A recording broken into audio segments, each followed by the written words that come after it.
সুপ্রিয় দর্শক, সারা বাংলাদেশে যখন টিটিপি বা তেহরিকে তালেবান পাকিস্তান নিয়ে রেড অ্যালার্ট চলছে, ঠিক তখনই রাজধানী হজরত শাহজালাল আন্তর্জাতিক বিমানবন্দরে এক ভয়ঙ্কর খবর সামনে এলো।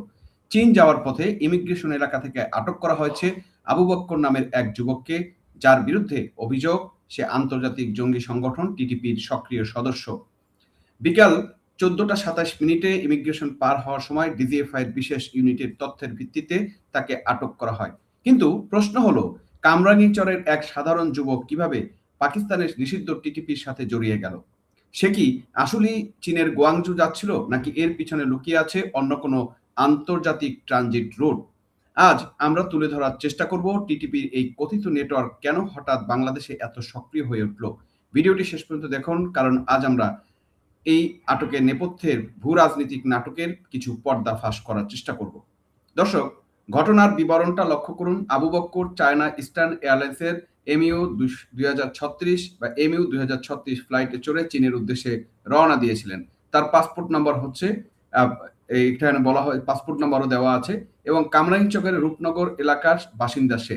কিন্তু ইমিগ্রেশনের আইএনএস পা রাখতেই তার পথ রোধ করে দাঁড়ায় গোয়েন্দা সংস্থা ডিজিএফআই বা সিটিইউবির একটি দল।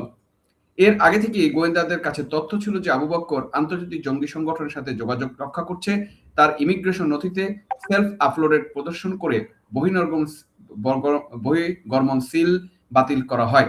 এরপর বিকাল 16টা মানে বিকাল 4টা ডিজিএফআই এর মেজর ফেরদৌস আহমদ তাকে র্যাব 1 এর অতিরিক্ত পুলিশ সুপার সিদ্দিকুর রহমানের হাতে তুলে দেন। এই যে ডিজিএফআই ও র্যাবের এত নিখুঁত অপারেশন, এর মানে হলো গোয়েন্দারা অনেক আগে থেকে জানতো যে বাংলাদেশে টিটিপির রিক্রুটমেন্ট চলছে, কিন্তু এই রিক্রুটমেন্টের মাস্টার মাইন্ড আসলে কারা? দর্শক, স্ক্রিনে আপনারা খবরটা দেখছেন। পাক জঙ্গি সংগঠন টিটিপির যে সদস্য গ্রেপ্তার করা হচ্ছে সেই ব্যাপারে সম্পৃক্ততার অভিযোগ, এবং সেই জিনিসটাই এখানে তুলে ধরা হয়েছে, এবং যে ব্যক্তিকে গ্রেপ্তার করা হয়েছে তাদেরকে সেই অস্ত্র সহ কিন্তু এখানে প্রদর্শন করা হয়েছে। কেন হঠাৎ করে টিটিপি নিয়ে এত মাতামাতি? গত কয়েকদিন ধরে যে রেড অ্যালার্ট দেওয়া হচ্ছে, আবু বক্কর আটক কি সেই অ্যালার্টেরই একটা প্রতিফলন, নাকি এটি একটি বৃহত্তর ষড়যন্ত্রের ছোট অংশ? আমরা জানি টিটিপি মূলত পাকিস্তান সেনাবাহিনীর বিরুদ্ধে লড়ে, এটা আমরা স্পষ্ট দর্শক জানি। সেই সম্পর্কে আমরা কিন্তু একটা কন্টেন্ট আপনাদের করে দিয়েছি এবং কন্টেন্টে বলে দিয়েছি, এবং সেখানে পাকিস্তানের সেই টিটিপি বাংলাদেশে এই ধরনের জঙ্গি তৎপরতা চালানোর কোনো কারণ কিন্তু আমাদের কাছে নাই। এই যে মানে তার প্রতিফলন এবং টিটিপি বিরুদ্ধে লড়ে, যেটা আমি বললাম, কিন্তু পাকিস্তানি গোয়েন্দা সংস্থা আইএসআই এখন টিটিপির নাম ব্যবহার করে বাংলাদেশের ভূখণ্ডে বিশৃঙ্খলা সৃষ্টি করতে চায়। এর উদ্দেশ্য স্পষ্ট, ভারতকে জঙ্গি আক্রমণের ত্যক্ত করা এবং দোষ চাপানো বাংলাদেশের উপর। আবু বক্করের মতো যুবকদের মগজ ধোলাই করে তাদের ব্যবহার করা হচ্ছে আইএসআই দাবার গুটি হিসাবে। তারেক রহমানের এই সরকারের আমলে কেন জঙ্গি সংগঠনগুলো এত বেপারোয়া হয়ে উঠছে? জামাত বিএনপি পৃষ্ঠপোষকতায় পাকিস্তানপন্থী জঙ্গি গোষ্ঠীগুলো কি তবে আবারও বাংলাদেশে তাদের ঘাঁটি গাড়ছে? আবু বক্কর এই চীনের যাত্রা কি আসলে পাকিস্তান যাওয়ার কোনো বিকল্প পথ ছিল?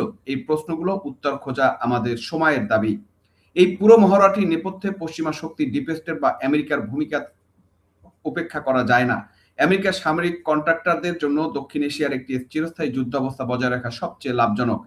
তারা প্রথমে এই অঞ্চলে জঙ্গিবাদের বীজ বপন করবে, তারপর সেই জঙ্গিবাদ দমনে দোহাই দিয়ে বার্মার সম্পদ লুট করে বাংলাদেশের উপর সামরিক উপস্থিতি নিশ্চিত করতে চাইবে। এটাই কিন্তু আমরা বারবার বলছি।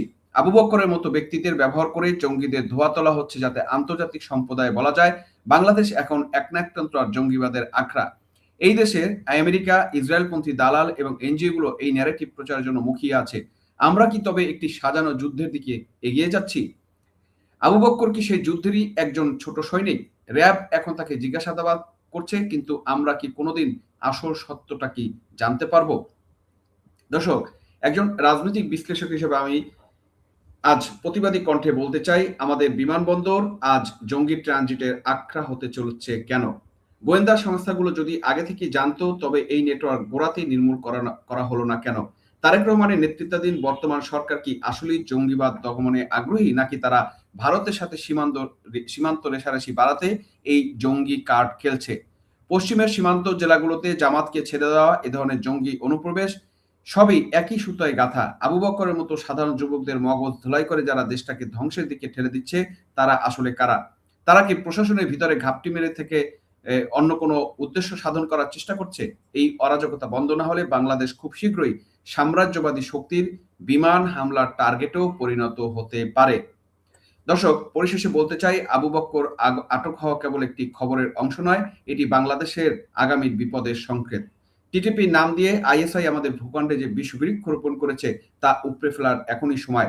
ভিডিওটি শেয়ার করুন যাতে বাংলাদেশের প্রতিটি মানুষ এই আন্তর্জাতিক চক্রান্তের বিষয়ে সজাগ হতে পারে।